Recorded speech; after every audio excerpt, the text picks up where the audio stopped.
សែងជាប់ខ្សានទីឋានមនោរមព្រះវិហារឧត្តមរងរឿងមានជ័យអើប្រាំងពព្រំជាប់ព្រំដែនថៃពេលនេះទឹកដីសៀមចូលឆ្លៀនពីណាសំណាងតាអ៊ំម្ដុំរងវងមួសៀមកំតិចចោចូលរុកទុនទ្រី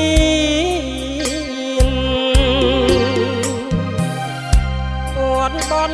ឡាលួងគ្រួសារភូមិឋានបៀមគ្រួងព្រោះឈាមខ្មែរឥតឈឈប់អានសែងលួចោច្រឡងទាំងភ្នាបន្លាលួងដែរចែកខាត់រាំងខ្ទប់